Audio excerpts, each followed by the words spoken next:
RWBY, Volume 6, Episode 5, The Coming Storm.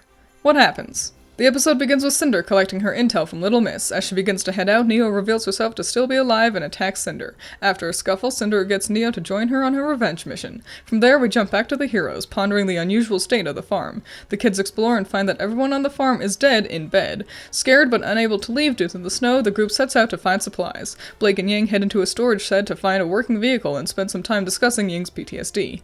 Blake tries to comfort Ying, but just ends up offending her as they return to the main cabin. Meanwhile, Ruby and Weiss find a wine cellar, and Weiss spends some time questioning their mission. The two find a spooky door to more alcohol and food, and so return to the rest of the group, unaware of the dangers lurking within the cellar. Why would Little Miss out the fact that she had gathered intel on Cinder for Neo? What if Neo wanted to ambush Cinder? The villains in this show need to start learning how to actually keep some secrets hidden. Introducing fan service, the character!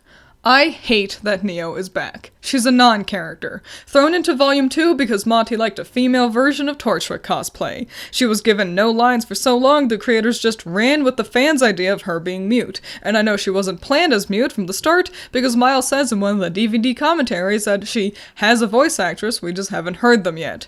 Oops, Miles accidentally gives us the wrong information again in a commentary. While a mute character can be done in a fleshed out and interesting way, RT fails to do so with everyone's favorite piece of eye candy. Neo isn't very emotive, despite Roosterteeth's clear ability to animate faces well. Neo sort of just wanders between sassy and sad with no variation from that. And since they can't just give her a stupid sign for us to read like how they can in RWBY Chibi, they fail to have her convey anything successfully without Cinder just acting as a proxy voice for her. Neo feels wholly unnecessary to the story. Came out of nowhere and was nothing more than a strong lackey. Vanishes for 3 years and now just returns again out of the blue. She can't interact with Cinder, so she can't help her new boss develop. She's given the flimsy goal of get revenge for Roman, but doesn't actually do anything towards that. Why attack Cinder? She had nothing to do with his death. Why agree to go after RWBY? The writers had failed to make our title character proactive at all in Torchwick's defeat. Torchwick was killed by Grimm. Shouldn't that mean to get revenge she begins a quest of ridding the world of all monsters? Go kill the evil queen who seems to control them? Clean up the puddles of goo they spawn from? But no, rather than incorporating the character into the plot in a natural way, RT just forced in Neo so the viewers would stop screaming at them to bring her back and dumped her onto Cinder as a new henchman. Which only hurts Cinder's characterization. Cinder's at her lowest point we've seen so far, lurking around in the dark and asking others for help. But then she gains a new pawn and all her poise and posturing is back. She has power and clout again, and with the two's team up, Cinder vanishes from the volume until the finale. I couldn't think of a way for Cinder's story for the volume to play out worse. And shoving fan service McGee into the already too full cast is just salt on the wound. Rather than caving to the crying fanboys, Miles and Carrie should have kept Neo dead. But they didn't, so let's rewind back to this fight and go over how the show handles the return of Neapolitan. First, if I'm being honest, in my opinion, she doesn't look amazing in this engine. My feelings on the character aside, she's at least always been pretty cute, but here, it's like whoever modeled her rushed through it. Specifically, her hair and face look off. Her hair lacks the vibrancy it once had and looks greasy and flat, like Lego hair simply stuck onto her head. And the streaks of white look like an almost forgotten afterthought, and her mint green eyeshadow totally clashes with the rest of her palette. But you know what? Let's stop analyzing the character and get into the fight. It's exciting, despite the multitude of stopping to make faces at each other things that occur throughout. Neo's fighting style doesn't quite feel the same as before, but they did do a good job of having her deflection-based choreography look different from the rest of the cast's just swing your sword tactics. I like that they actually used the setting interestingly, jumping up on the bar and using tables. This is the only fight of the volume that isn't in just a big, flat area, and I wish the directors would consider the location more for future fights. I hadn't realized that there were even lyrics to the song playing in the background until the album came out and all the comments mentioned that one thing was the song that played here. I don't consider song usage as a way to give the audience character development or motivation canon. The soundtracks are supplemental, and so can't be considered when reviewing the show. Now, if you do listen to the lyrics here, they drop a lot of Neo's backstory onto you. But that's the problem. I shouldn't have to struggle to decipher Casey's lyrics through the too loud instruments to learn about a character. If anything in the song is important to know, they should also put it into the actual show. Not to mention that the song playing in the background of fights don't always pertain to the characters involved. I May Fall plays during Velvet's attack on the Paladins, but the song isn't about her. Roosterteeth needs to learn that you can't just play a portion of a song during the fight and consider that successful characterization. That's enough, ladies! Little Miss's interruption of the fight is dumb. Just have the ladies crash through the window without stopping the action to give Lucy Christian one more line. You've gotten stronger.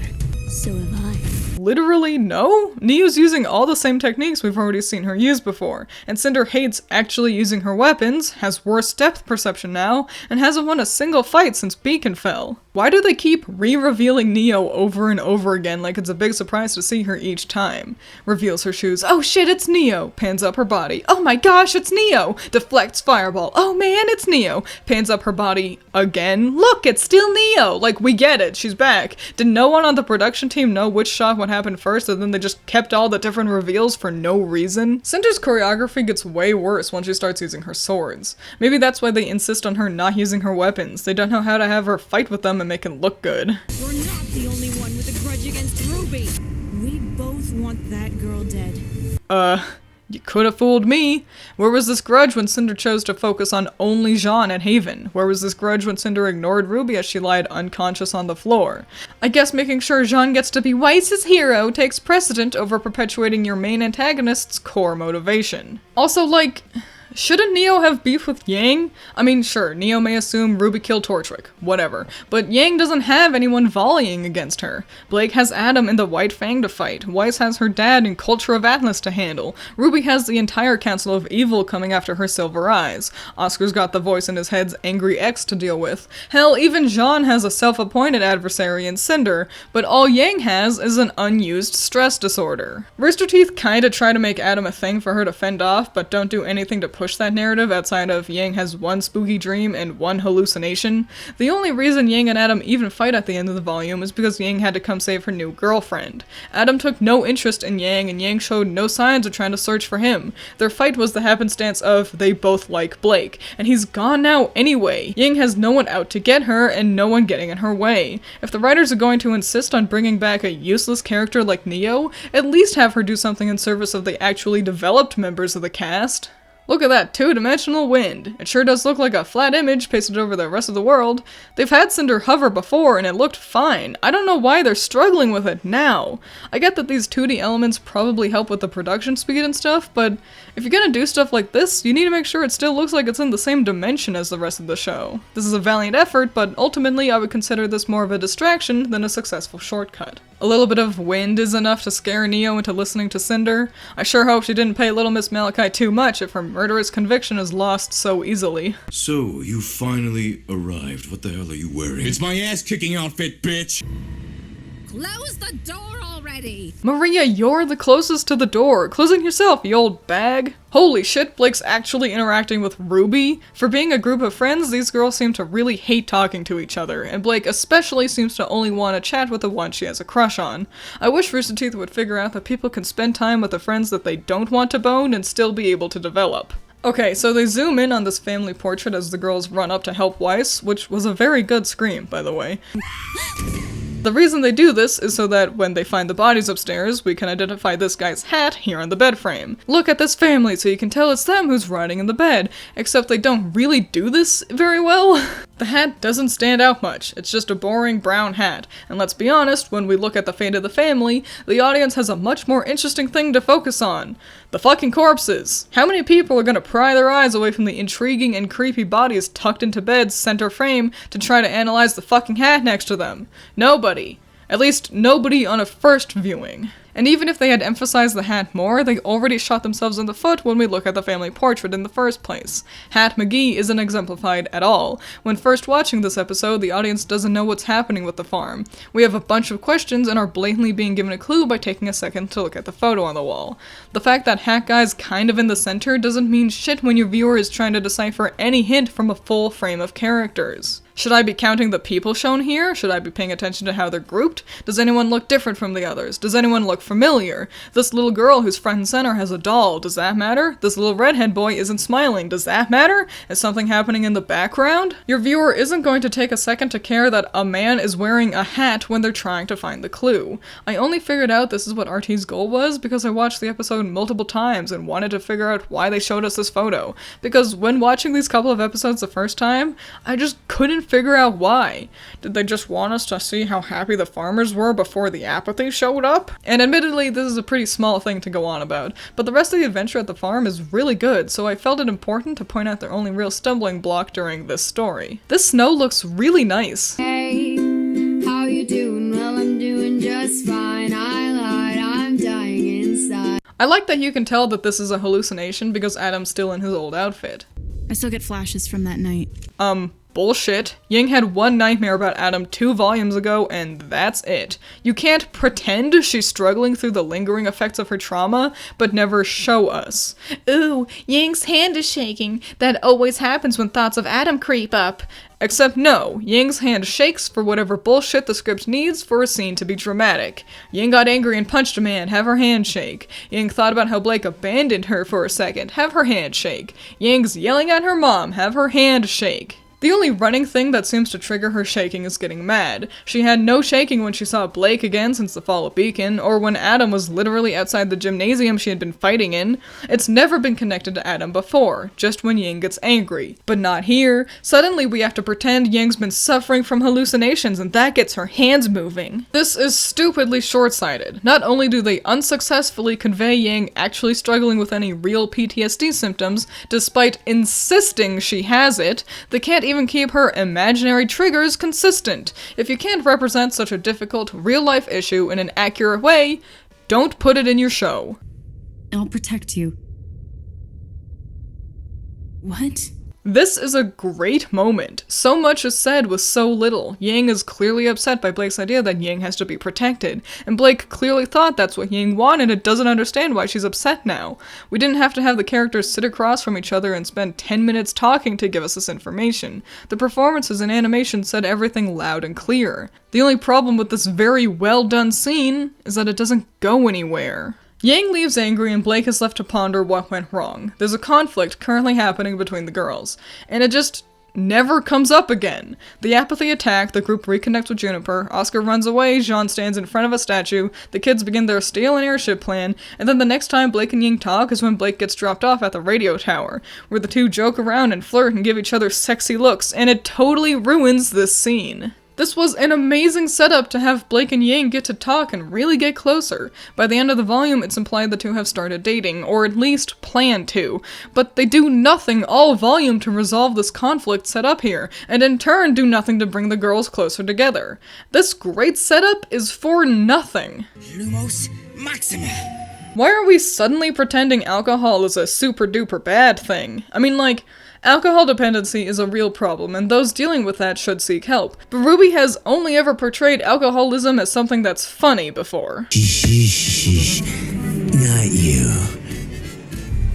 Hey, he was drunk. He's always drunk. Make this one a double. I did it! But now suddenly it's all, don't drink, kiddos! Beer is bad and yucky, and RWBY is always upset whenever Crow drinks in this volume. Dare to say no to alcohol!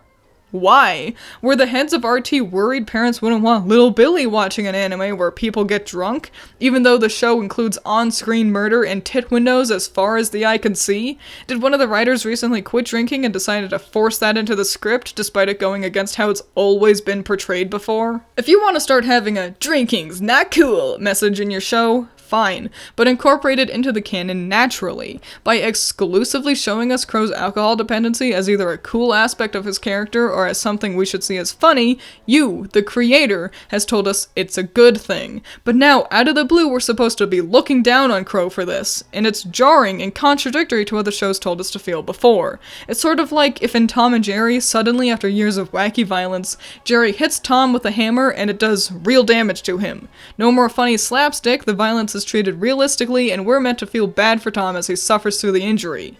Not good, right?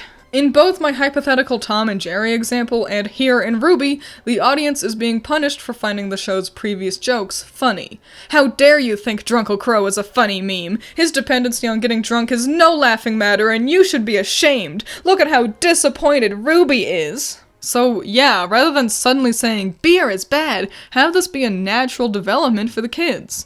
Crow is drunk a lot throughout this volume. Have this be a building issue for RWBY. What once was funny is now starting to grate on her nerves as Crow gets less and less helpful as the volume progresses. And rather than just have him be a sourpuss when drunk, have him really be a nuisance so the audience could empathize with RWBY. Refuses to help fix the flatbed, breaks something at Saffron and Tara's house, makes a poor impression in front of Cordo, accidentally hurts himself falling down the stairs. Doing this would make the audience want him to sober up too, if not for his own health, to at least make him less of a liability within the group. I love how Weiss doesn't want to go to Atlas. Her realizing she had to go back to the place she had just successfully run away from was treated as just a gag in episode 2, but here we get to see her feelings about this in a serious way. I just wish these reservations of the plan had come up again at some point. It's implied Weiss, and eventually the others, feel this way because of the apathy, hence why they keep mentioning being tired. But the apathy doesn't just put new thoughts into their heads. Weiss being reluctant to return home isn't a symptom of the Grimm, it's her own emotions that the apathy's working with. So I wish that she'd gotten the chance to talk to her friends about her feelings on going back home without the apathy's influence. But unfortunately, just like Blake and Yang, it seems all conflict introduced at the farm is destined to stay here. And so, that was The Coming Storm. I am conflicted about this episode. I really do like how the story progresses with Cinder, and the apathy arc is my favorite thing RWBY's done since, like, Volume 3. But on the other hand, this whole review was effectively 6 small rants, and honestly, this episode's biggest weakness is the rest of the show around it. Neo's return wouldn't be an issue if she ever had a character to begin with, or was given some characterization later in the volume. Using the background music to give us some motivation wouldn't be bad if we didn't have to rely on that being the only way to get that information. If they actually portrayed Yang suffering from flashbacks or hallucinations, there wouldn't be a problem with it cropping up now. If they had actually concluded Yang and Blake's conflict, I wouldn't be upset with that interaction. RT's inexplicable hatred of alcohol wouldn't be so annoying if that message had been integrated into the story naturally. The show is its own worst enemy, transforming an episode that I actually do like into a series of disappointments once able to see how the showrunners failed to incorporate anything brought up in this episode well into the rest of the volume. But since I did spend most of this video complaining about elements that go far beyond this episode, let's take a second to talk about everything I did like here, sort of like an inverted nitpick corner. Even though I'm not thrilled about Neo's return, this is a very fun fight, one of the best of the volume. The choreography has thought put into it, and while it's still very fast, it doesn't get hard to follow like some other fights in the series. The atmosphere overall at the farm is consistently amazing. It's cold and desolate outside, it's abandoned and mysterious inside, and overall the whole place seems totally isolated from the rest of the world, amping up the feeling of danger. The lack of background music while at the farm keeps the tension high. With no music to tell the audience how to feel, we don't know what to expect at any given moment, making all the scares more effective. I like how Weiss sticks with RWBY because she's afraid of being here, and how they convey that effectively without having the characters say it. I like how well they set up all the important elements for the next episode. The kids keep mentioning that they're tired, the group mentions that it's like everyone in the town had went to bed and just never got up. Weiss lights the candles to keep in the audience's mind that she can basically cast fire magic. RWBY's line of, At least we'll never have problems starting a fire. seems like blatant foreshadowing in hindsight, but on a first viewing, all that line does is set up how the kids will burn the apathy later, and it's all done in a seamless, effective way. So, yeah, on its own, I like this episode. If this was the first episode of RWBY someone watched, they'd be a little confused, but overall intrigued, and would want to keep watching. But if they did, they'd find out that this whole episode is just a bunch of dropped plot threads and sudden retcons all crammed into 15 minutes. If you're able to just enjoy the story of this episode on its own, then it really is a fun one. But if you're like me, and is distracted by the unnecessary fan service, wasted potential for character development, and out-of-nowhere changes to the canon, then this one's kinda hard to still enjoy. Dad, look, it's the good Kush. This is the dollar store. How good can it be? Watching an anime where people get drunk, even though the shoe, having Cordo flashbacks now, to the fight. I hit my pop filter, hang on. And that gets her hands moving. Shit, I'm gonna hit my table.